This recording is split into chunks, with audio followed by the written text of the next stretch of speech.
देखो यजुर्वेद की बात करी जाए तो यजुर का जो अर्थ निकाला गया है वो निकाला गया है यज्ञ से। किससे? यज्ञ से। यानी यजु का जो अर्थ होता है वो क्या होता है? यज्ञ। जैसे आज के समय में हम लोग बहुत सारे यज्ञ करते हैं विनीत, बहुत सारे यज्ञ करते हैं। और यज्ञों की बात करी जाए तो यज्ञ में सबसे महत्वपूर्ण चीज क्या होती है? देखो यज्ञ में तुम्हारे पास हवन कुंड है, तुम्हारे पास हवन सामग्री है, तुम्हारे पास घी है, तुम्हारे पास रोई है, बत्ती है, कपूर है, लौंग है, जायफल, जावित्री, सब कुछ है तुम्हारे पास में। ठीक है। हाँ, तो मेन चीज ये आती है कि सबसे जरूरी क्या है? पंडित। चलो पंडित भी है तुम्हारे पास में, और बताओ एक जो है लेके आए, अग्नि भी है तुम्हारे पास में। अब बताओ घी, अरे घी तो बता दिया मैंने। देखो हाँ, सबसे जरूरी चीज है मंत्र। ये सब चीजें तब तक किसी काम की नहीं है जब तक तुम यज्ञ में मंत्र का उच्चारण नहीं करते। ठीक है, तो हमारे लिए सबसे ज्यादा आवश्यक चीज किसी भी यज्ञ करने के लिए जो है वो क्या है? मंत्र है।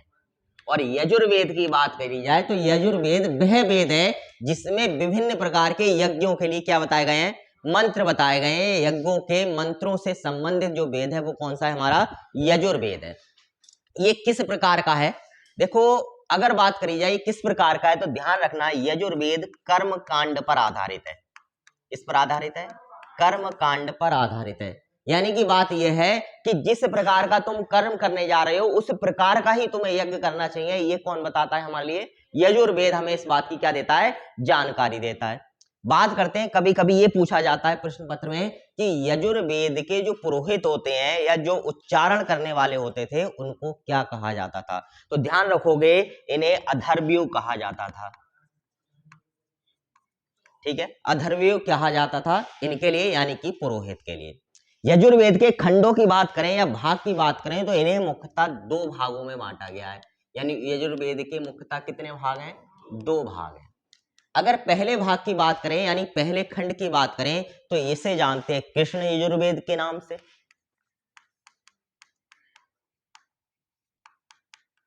और द्वितीय की बात करें तो इन्हें जानते हैं शुक्ल यजुर्वेद के नाम से। ठीक है, पहला कृष्ण यजुर्वेद और दूसरा हमारा शुक्ल यजुर्वेद। यानी यजुर्वेद के दो भाग, एक कृष्ण यजुर्वेद और एक दूसरा शुक्ल यजुर्वेद। प्रश्न ये आता है कि कृष्ण यजुर्वेद को हम किस नाम से जानते हैं और शुक्ल यजुर्वेद को हम किस नाम से जानते हैं? तो हमेशा ध्यान रखना, जो हमारा कृष्ण यजुर्वेद है उसे हम तैत्तिरीय संहिता के नाम से जानते हैं। किसके नाम से? तैत्तिरीय संहिता के नाम से हम लोग जानते हैं कृष्ण यजुर्वेद को। वहीं अगर हम बात करें शुक्ल यजुर्वेद की तो इसे जानते हैं वाजसनेय संहिता के नाम से। किसके नाम से? वाजसनेय संहिता के नाम से। यानी प्रश्न ये आता है कि वाजसनेय संहिता किससे संबंधित है और ऑप्शन मिलता है हमारे लिए शुक्ल यजुर्वेद, तो हमारा प्रश्न का आंसर क्या होगा? शुक्ल यजुर्वेद। और सिर्फ अगर शुक्ल यजुर्वेद नहीं है, सिर्फ चारों वेद ही वेद हैं, तब ध्यान रखना तब संबंधित होगा हमारा यजुर्वेद से। किससे होगा? यजुर्वेद से। इसके बारे में बात करी जाए, प्रश्न आया है एक बार यूपीपीसीएस में पूछा गया था कि अशुद्ध वेद कौन सा है या निम्न में से अशुद्ध वेद कौन सा है? तो ध्यान रखना इसी को यानी कि यजुर्वेद को हम लोग क्या मानते हैं? अशुद्ध वेद मानते हैं। क्या मानते हैं? अशुद्ध वेद मानते हैं। कारण क्या है? पूरी बात सुन लो मेरी। ठीक है, हाँ, कारण ये है कि ये जो है दोनों बातों में है। यानी कि दो पद्धतियां होती है किसी भी राइटिंग के लिए या किसी भी रचना के लिए, एक होती है गद्य और एक होती है पद्य। और जो यजुर्वेद है वह दोनों भाषाओं में है, या कह सकते हैं गद्य में और पद्य में, दोनों प्रकार से लिखा गया है। यानी इसको कविता की तरह गान के लिए भी लिखा गया है और इसको कहानी की तरह भी लिखा गया है। इसी कारण से इसको हम लोग क्या मानते हैं? अशुद्ध वेद के रूप में माना जाता है। क्या? नहीं, वो अलग चीज है। वो मिश्रित शैली है चंपू, लेकिन यहाँ पर इस शैली को चंपू शैली नहीं कहा गया है। वो शिलालेखों में जो मिलती है उसके लिए चंपू शैली का उच्चारण करते हैं हम लोग। हाँ, ठीक है। इसके बाद बात करें, इसके अगर बात ये आ जाए कभी कभार कि निम्न में से कौन सा खंड शुद्ध और वास्तविक माना गया है, तो जो शुक्ल यजुर्वेद वाला खंड है या जिसको शुक्ल यजुर्वेद कहते हैं उसी को हम लोग क्या मानते हैं? शुद्ध मानते हैं और वास्तविक मानते हैं। ठीक है, कैसा मानते हैं? शुद्ध और वास्तविक जो माना गया है वो किसको माना गया है? शुक्ल यजुर्वेद को। और सबसे ज्यादा शुभ कार्यों के जो मंत्र दिए गए हैं वो किसमें दिए गए हैं? शुक्ल यजुर्वेद को दिए गए हैं। जैसे अगर हम बात करें, हमें कोई भी काम करना होता है हिंदू धर्म के अनुसार या सनातन परंपरा के अनुसार, तो हम लोग कोई भी शुभ काम करने से पहले पक्ष देखते हैं, कौन सा पक्ष चल रहा है, कि शुक्ल पक्ष चल रहा है या कृष्ण पक्ष चल रहा है, उजियारा पाक चल रहा है या अंधियारा पाक चल रहा है। विशाल, अंधियारा पाक कौन सा होता है? विशाल का मतलब विशाल ही, और कोई नहीं। हाँ बताओ विशाल।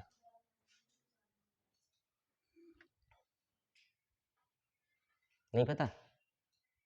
अरे पता या नहीं पता? नहीं पता, अच्छा।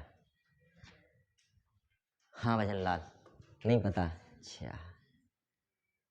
और विनीश? हाँ स्वाति?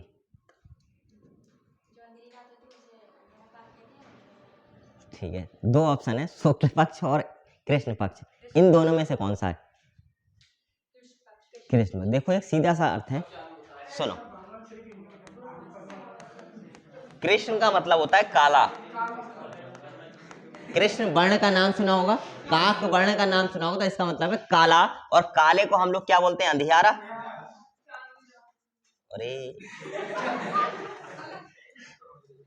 ठीक है, ठीक है, तो उसको क्या बोलते हैं हम लोग? अंधियारा पाक बोलते हैं, चांदनी रात नहीं होती है तब। हाँ, जो शुक्ल पक्ष होता है उसके लिए बोलते हैं हम लोग चांदनी रात। या चलो आगे बढ़ते हैं। अच्छा, अरे सब तुम्हारी तरह समझदार नहीं है यहाँ पे। चलो आगे बढ़ते हैं। तो मेन चीज बात दूसरी असली ये आती है कि शून्य का उल्लेख किस वेद में देखने को मिलता है? तो ध्यान रखना, इसी वेद में यानी कि यजुर्वेद में हमें किसका उल्लेख प्राप्त होता है? सर्वप्रथम शून्य का उल्लेख हमें यजुर्वेद में ही प्राप्त होता है। वाजसनेयी संहिता की बात करें तो एक प्रश्न ही पूछा जाता है इससे ज्यादातर, कि ये बताओ इसके अंतिम अध्याय को किस नाम से जाना जाता है? तो इसको जाना जाता है ईशोपनिषद के नाम से। किसके नाम से? इसके अंतिम अध्याय को, यानी कि वाजसनेयी संहिता के अंतिम अध्याय को हम लोग किसके नाम से जानते हैं? ईशोपनिषद के नाम से जानते हैं। और ये जो आधारित है, ये आध्यात्मिक और दार्शनिक है। आध्यात्मिक और दार्शनिक प्रवृत्ति का है। ठीक है, तो विशेष तौर पे यही प्रश्न बनते हैं जो कि यजुर्वेद से संबंधित होते हैं। बढ़ते हैं अगले वेद की ओर, और हमारा अगला वेद है सामवेद। कौन सा है? सामवेद। ठीक है, सामवेद की बात करी जाए तो सामवेद जो है उसे साम का जो अर्थ निकाला गया इसमें, ये है संगीत से संबंधित। किस संबंधित है? संगीत से संबंधित, यानी कह सकते हैं जिसमें संगीत के बारे में वर्णन मिलता है, उसी वेद को हम लोग किस नाम से जानते हैं? सामवेद के नाम से जानते हैं। संगीत के प्रथम उदाहरण हमें इसी वेद में देखने को मिलते हैं, इसलिए भारतीय समय में या भारतीय क्षेत्र में इसी को हम लोग कहते हैं संगीत का जनक। क्या कहते हैं? संगीत का जनक। सुर होते हैं सा रे गा मा पा धा नी सा, ये सारे के सारे जो सुर हैं वो हमें 7 जो स्वर हैं वो इसी में देखने को मिलते हैं, जो किससे संबंधित हैं? म्यूजिक से या संगीत से संबंधित होते हैं। कभी लगाए हैं तुम लोगों ने? नहीं, इधर वाले पक्ष ने ढोलक बजा रहे हो, चल रहा है, ठीक है, हाँ, किसी के ब्याह में गए हो, लांगुरिया गा रहे हो, हाँ ठीक है, कोई नहीं बजाता है, लेकिन ये सुर होते हैं और हम समझ भी नहीं पाते हैं। जिनको इस चीज की समझ होती है वही लोग जो है इस चीज को समझ सकते हैं। हमारे सामने तो कोई कैसा भी गा के चला जाए, अच्छा लगेगा तो अच्छा है, बुरा लगेगा तो बुरा है। स्वर लगाए उसने, नहीं लगाए, किस हिसाब से क्रमबद्ध करा, इस बात की हम लोग को कोई जानकारी नहीं होती है। आगे बढ़ते हैं, बात करते हैं।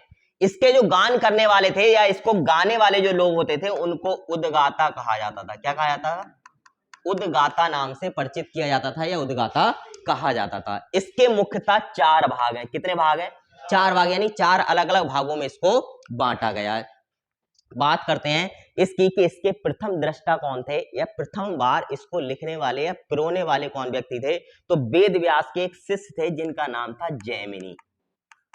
और जैमिनी को क्या माना गया? इसका प्रथम दृष्टा माना गया है। इसकी शाखाओं की बात करें तो इसकी कुल 3 शाखाएं बताई गई। कितनी बताई गई? जैमिनी द्वारा 3 शाखाएं इसकी बताई गई हैं।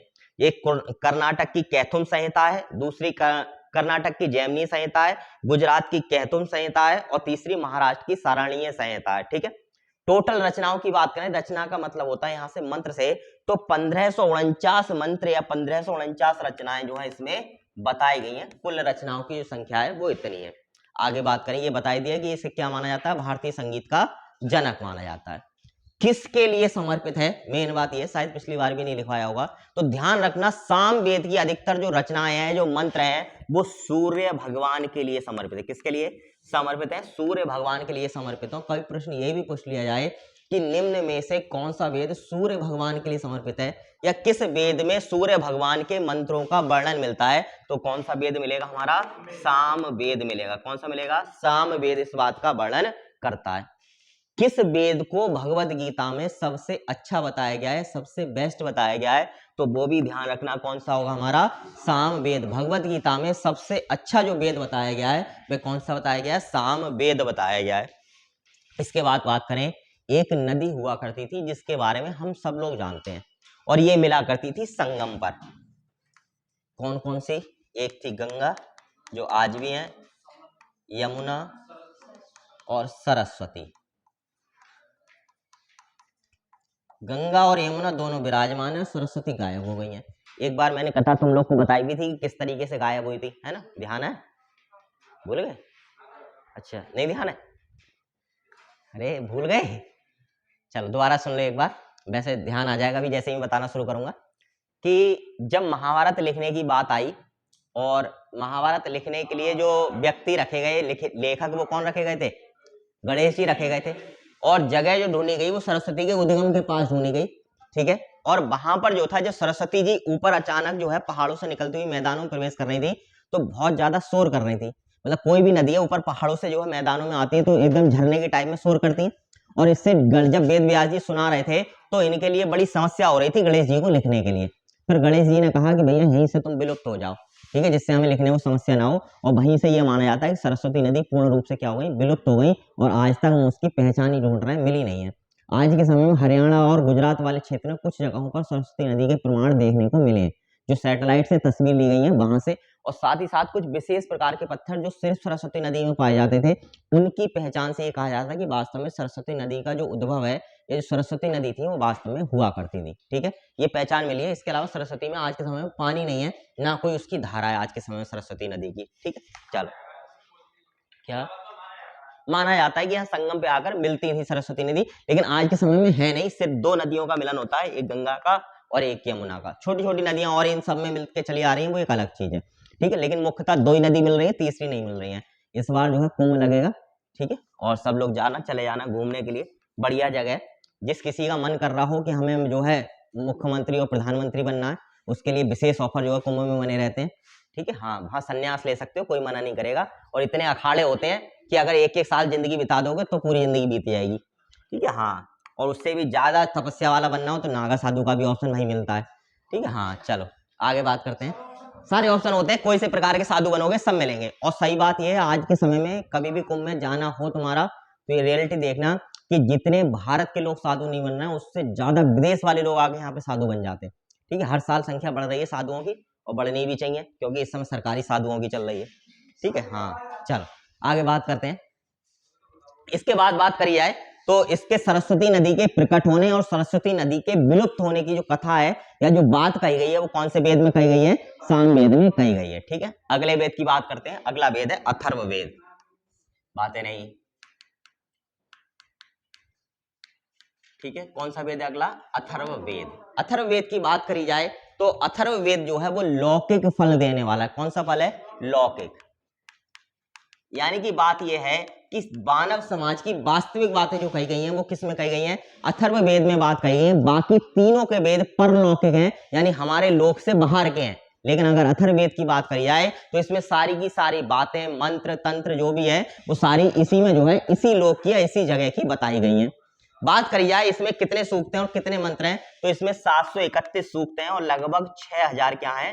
मंत्र दिए गए हैं, जिसमें से बताया जाता है कि 1200 मंत्र जो हैं वो ऋग्वेद से सीधे उठा लिए गए हैं।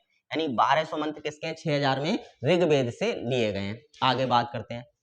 रोग का निवारण करने के लिए, तंत्र मंत्र करने के लिए, जादू टोना टोटका करने के लिए, वशीकरण करने के लिए, प्रेम संबंध बरकरार रखने के लिए, प्रेम विवाह करने के लिए, ठीक, अरे हंस रहे हो, ऐसी सारे क्रिया कर्म कांड जितने भी है ना, उन सबके मंत्र जो बताए गए हैं वो अथर्ववेद में बताए। किस बताए गए? अथर्ववेद में बताए गए। तो किसी को अब समस्या हो तो बाबा के पास जाने की जरूरत नहीं है, सीधा अथर्ववेद खरीदने की जरूरत है ना। चलो आगे बढ़ते हैं। तो जादू टोना टोटका वशीकरण और ये सारी बातें जो बताई गई हैं वो किसमें बताई गई हैं? अथर्ववेद में बताई गई हैं। यहाँ तक कि एक राज्य का वर्णन है मगध का और अंग का। इन राज्यों में रोग फैलाने की प्रार्थना की गई, यानी रोग फैलाने क्या दिए गए हैं? मंत्र दिए गए। यानी तुम्हें किसी दूसरे घर में रोग बीमारी भेजनी है तो उसका मंत्र भी कहाँ मिलेगा?